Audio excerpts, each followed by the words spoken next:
So the best place to control our opponent is with back control, being behind our opponent. There are multiple ways that we can control from here. The main way I like to use is seatbelt or harness control. Doesn't work for everyone, so we're going to go through a few different variations. Seatbelt control, we are looking to have one arm come over top of our opponent, one arm come underneath through the armpit, and we're looking to connect our hands center of the chest.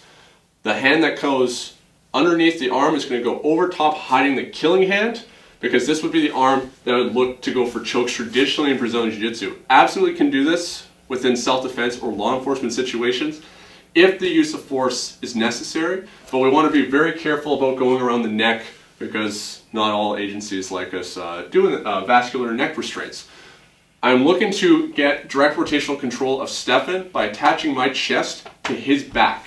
If I can connect myself to Stephan, regardless of how wonky my arm positioning is, preferably here, but regardless of where it ends up, if I can keep my chest to Stephan and keep my head nice and tight, if Stephan tries to turn one direction, I can stay with him, or I also have the ability that if Stephan tries to turn, to potentially stop him completely. So I have the ability to stop him from moving or to always stay with him. What I don't want is these circumstances, which is what we were talking about, that I have a problem with these situations with like the escort control and stuff like that, regardless of how you control it, is that I risk that if I lose that control, my opponent can turn back to face me. Once we get behind them, we never want to give them the opportunity to get back.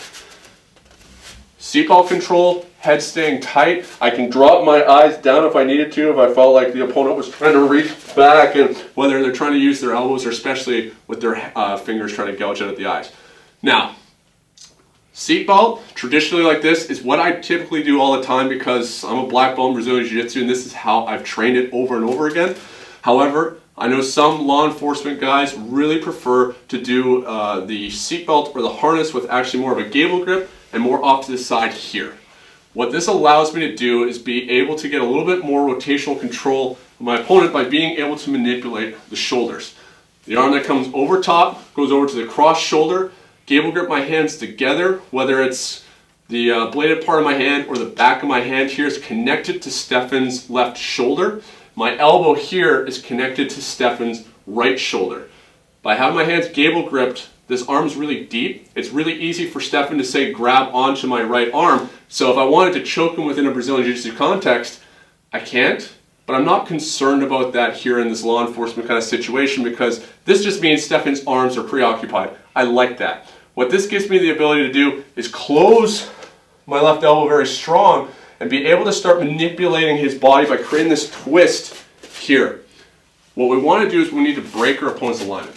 And alignment is our body's ability to generate and absorb force maximally. Stephan is standing up here nice and strong. He's got base, which is a platform from which to apply and absorb force from the ground. He's got structure in which his legs are in good position, but his arms are also in good position, which is structure is the efficient, effective positioning of our limbs. Then we have posture, which is the integrity of the spinal column. What I need to do is I need to find a way to break Stephan's alignment. Structure is very hard to break against a standing opponent because they can always keep recorrecting their angle. As soon as I start to manipulate Stephan in any way, he can always change the angle to recreate strong structure, which is why I have a problem with trying to control somebody with just the arm. Base, we could try and take the legs out, but then we're really starting to get into takedowns, which is going to be what we're going to be talking about next. So one of the easiest ways to affect your opponent's alignment is posture. If I can bend Stephan over like this, I make him way weaker and much less effective at being a threat towards me. What we're looking at doing here is taking Stephan's shoulders and aligning them behind his hips. If I can bend him forward, backwards like this, then he's going to be very weak. In the same way, if I can bend him forward like this, he's going to be very weak. So whenever we get back control with the upper body control, whether it's just traditional seatbelt or this gable grip to the shoulder, I am looking to drive my hips in, so I'm stepping deep with my lead leg, because I'm not going to be completely squared on my opponent. That's not really good base for me. Stepping deep, driving my hips into his hips, and pulling his shoulders back like this. This makes Stephan much weaker. I keep my head nice and tight. If my head's out like this, I risk getting head-butted. So here, now if Stephan tries to move and resist from here, it's much more difficult, and it's going to make it easier for me to start dropping him backwards. This gable grip also allows me now, like I talked about with this elbow, to close down to the shoulder set. Instead of just breaking him in this plane, I can now also add another plane of direction by twisting. So as I go here, I start crunching with this elbow and dropping them here. So now, how do you feel, Stephan? Not like I can hit you very hard at all. Yes. What I love about trying to get this kind of control from standing, because all these self-defense situations are never like a cookie cutter response. There's so many different things that you'll have to be aware of when it comes to your environment and potential threats. By me getting this dominant position, I have the ability to control and then disengage if I want to. If it's calling for a higher level of force, or if multiple attackers are coming, I need to be able to get access to my weapons or run. Even as an officer, if it's just 1 versus 5, you might be better off to try and run and create even more distance. I also, like working at a bar, going to the ground is a really bad idea because we would have an occupancy of 285 people. And if I went to the ground, there's a risk of getting kicked.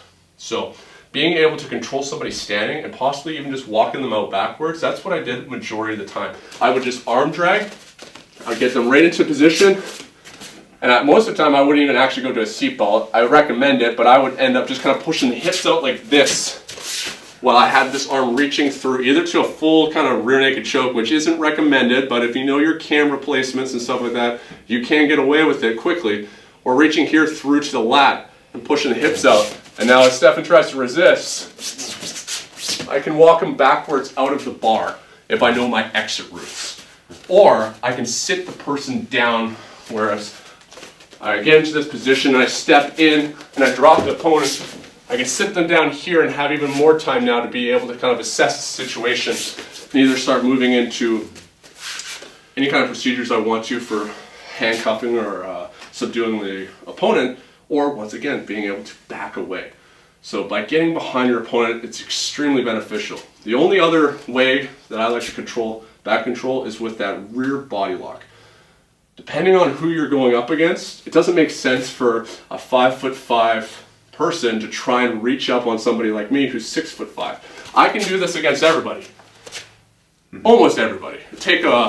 But if I'm here, I can kind of do it if I break you back. Exactly. But that's it. So that's the one exception. Can you break the person down to your level, which obviously means it's even more of a posture break or a break in base. So here, grabbing out like the shoulders and then kicking out that back leg to bring them down and catch them. Otherwise, we're looking at that rear body lock. And so what we're doing is we're taking our arm, I'm positioning myself like a 45-degree angle to Stephan, and so my right hip is going to be by his right hip, and my right leg is going to be close up to his leg here. My right arm is going right across his hips like a bar so that I can connect my hands together. How we connect our hands isn't that important. It can be a Gable Grip, it can be an S grip. S grip is going to be like the widest circumference I can create, so depending on the size of the person that you're dealing with and your size relative, you might need this much room. Obviously, as we start moving up tighter and tighter, grabbing up to the elbows to control someone very small, with my lankier arms, I typically just go Gable Grip.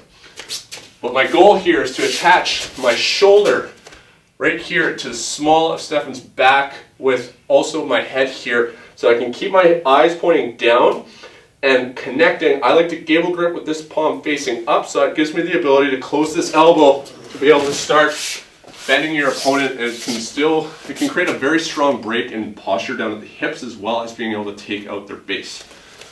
I'm not concerned so much about elbows because, one, I'm keeping my head pointing down. It's not the sharp point of Stephan's elbows, so like while it will suck, it's not the end of the world. And I'm also not hanging out here forever. Where here we can hang out for a very long time. This should be very temporary, that we start moving immediately to try to take our opponent down.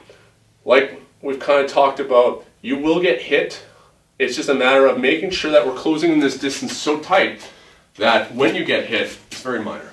It's not something that's going to knock you out. It's not this where if you throw a haymaker and you connect with me, this is going to be very powerful. If I can be here against you super tight, or here super tight, regardless of how bad my control is, you trying to hit me here, I'm going to be able to survive it. And once you've broken my posture, forget about it. Once I'm here, nobody delivers knockout shots from here. Exactly. Other than drunken monkey boxers and Systema. Yeah. Which we're not too worried about it. So yeah. Never do this on a Systema guy. Never. And so this is where I'm not just hanging out here, just like Stephan was saying with alignment. If I'm just here and Stephan is in strong alignment, this is a problem. I am constantly moving him around. So then as I have the opportunity, that's where I'm going to be looking at going into a takedown from the back. And that's what we're going to be talking about in the next video.